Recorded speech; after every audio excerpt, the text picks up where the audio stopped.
Halo semuanya, nama saya Tony Chandra. Saya merupakan mahasiswa Universitas Internasional Batam. Jadi pada video kali ini saya akan menjelaskan cara untuk menggunakan Excel sistem pencatatan akuntansi otomatis yang kami rancang sendiri. Jadi sistem ini kami rancang khusus untuk perusahaan dagang. Terus metodenya itu metode HPP atau yang kalian kenal dengan istilah perpetual. Tapi kalau kalian misalnya mau yang perusahaan jasa, kami juga bisa buat karena justru lebih gampang.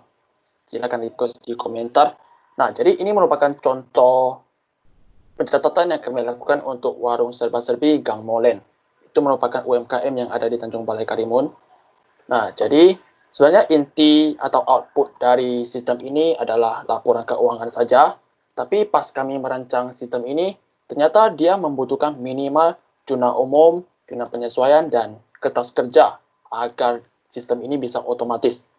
Nah, sebenarnya dia masih membutuhkan banyak lagi seperti buku besar, dan jurnal penutup, dan lain-lain. Dan ini kami bisa menyederhanakan yang paling sederhana. Jadi ini yang sudah paling gampang menurut saya. Tetapi kalian tetap harus mengetahui basic-basic akuntansi. Nah, kenapa saya bilang gampang? Kalian hanya perlu mencatat jurnal umum dan jurnal penyesuaian. Lalu kertas kerja dan laporan keuangannya akan terhitung sendiri. Kalau tidak percaya, ayo kita buktikan. Saya akan menjelaskan langsung cara menggunakannya. Jadi ini merupakan template-nya yang saya desain khusus untuk yang kosong. Jadi ini bentuknya yang kalau kosong. Nah, kita langsung ke cara menggunakannya. Misalnya saya membuka sebuah perusahaan bernama Apple. Oke, tulis periodenya. Nah, lalu saya punya cash 10 juta. Jadi otomatis modal saya juga 10 juta. Lalu saya membeli 5 biji iPhone, harganya 5 juta lah. Berarti 25 juta di persediaan barang dagangan dan saya beli secara kredit. Simple dulu ya, jadi kita langsung bisa menjual setelah kita punya persediaan barang dagangan. Nah, lalu kalian juga harus memperhatikan kode akun ini karena nanti pas di jurnal umum sama jurnal penyesuaian, kalian tidak perlu mencatat misalnya cash pada persediaan barang dagangan, cash pada penjualan, hutang pada cash. Kalian tidak perlu mencatat itu, kalian hanya perlu mencatat kode akunnya saja. Misalnya pada tanggal 1 kalian menjual 1 biji iPhone. Jadi cash bertambah secara cash ya, dan penjualan bertambah, HPP perdagangan. Nah, lalu saya punya lembaran baru, lembaran yang saya desain khusus. Kalau misalnya kalian ada transaksi yang terjadi pada hari itu, kalian bisa mencatatnya di sini. Karena contoh saya kan cuma satu barang saja yang saya ada. Kalau misalnya kalian ada banyak barang, kan modalnya beda-beda. Jadi tidak mungkin kalian bisa menghafalnya kan. Jadi kalian bisa mencatatnya di sini supaya membantu kalian, karena pas di transaksi kalian akan harus mencatat sendiri nominalnya berapa. Nah, misalnya terjadi penjualan 1 biji iPhone. Tadi kan kita beli 5 juta kan per 1 biji iPhone-nya. Jadi kita catat dulu modalnya. Nah, lalu kita jual 6 juta misalnya secara cash. Setelah itu kita langsung akhiri saja jadi tanggal 30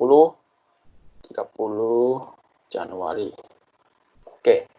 Misalnya pada tanggal 30 kita membayar beban. Misalnya beban listrik 613. Oke. Kita bayar secara cash.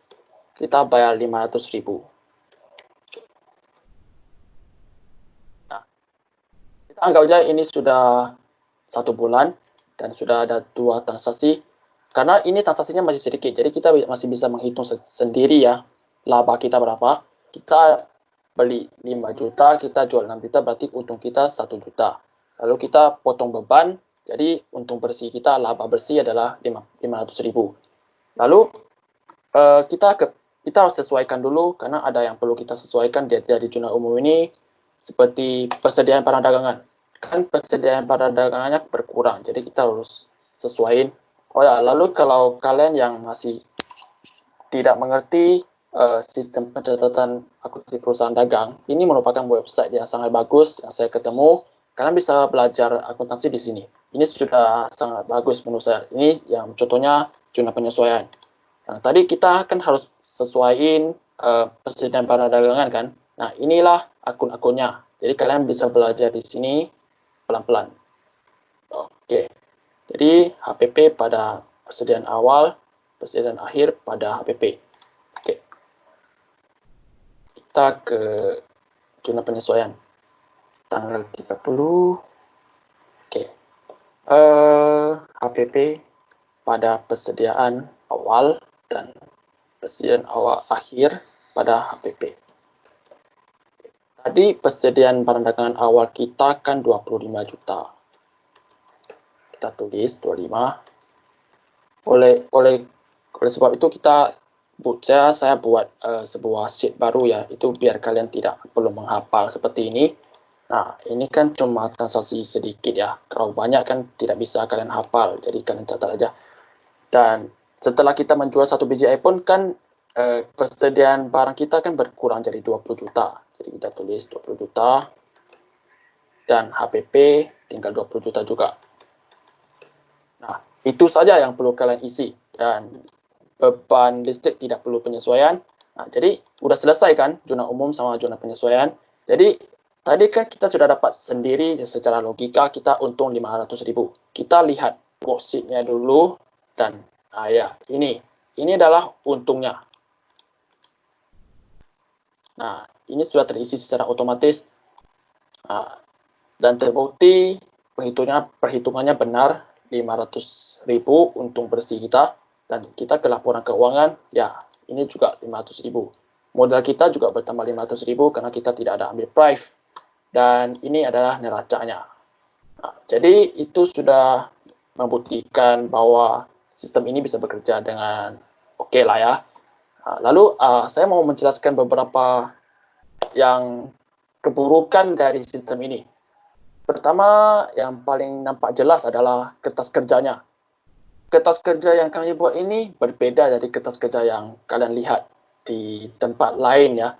Jadi ini sebenarnya bukan neraca saldo, ini sebenarnya adalah jurnal umum. Dan untuk mengetahui neraca saldo, kalian harus menambahkannya sendiri. Lalu kenapa ada saldo awal? Padahal di akuntansi di kertas kerja yang lain seperti ini, kertas kerja pada umumnya tidak ada saldo awal, cuma ada neraca saldo, AJP, neraca saldo setelah penyesuaian, laba rugi, dan neraca. Dan yang punya kami ini, dia ada lebih satu kolom, yaitu saldo awal. Lihat, saldo awal, jurnal umum, jurnal penyesuaian, neraca saldo, neraca, jadi dia lebih banyak gitu. Nah, jadi kalau mau tahu neraca saldonya berapa, kalian harus tambahin sendiri. Itu keburukan yang pertama. Lalu keburukan yang kedua, dia kredit sama debitnya ada, karena biasanya kan harusnya cuma di debit kan. Jadi kalau kalian misalnya mau tahu saldonya, kalian harus hitung sendiri loh. Ini dikurangi ini, selisihnya berapa. Nah, itu saja. Tapi tetap saja intinya adalah untuk mengetahui laporan keuangannya. Oke. Sebenarnya kertas kerja ini kami bisa mendesain khusus menjadi yang seperti ini. Tapi kami memutuskan untuk tidak memperribet. Jadi kertas kerja kami tambahin satu kolom saldo awal dan neraca saldo kami ganti jadi jurnal umum. Ya, jadi seperti itu saja.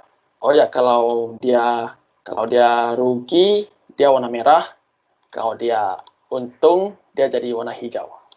Oke. Lalu ada juga yang balance. Kalau misalnya agak balance, misalnya ini jadi satu misalnya, dia jadi not balance. Jadi itu sekedar bantuan untuk kalian. Jadi selamat mencoba, dan jika ada pertanyaan boleh sampaikan di komentar. Atau ada kalian menemukan kesalahan sistem, boleh di komentar. Jadi itu saja panduan menggunakannya. Terima kasih.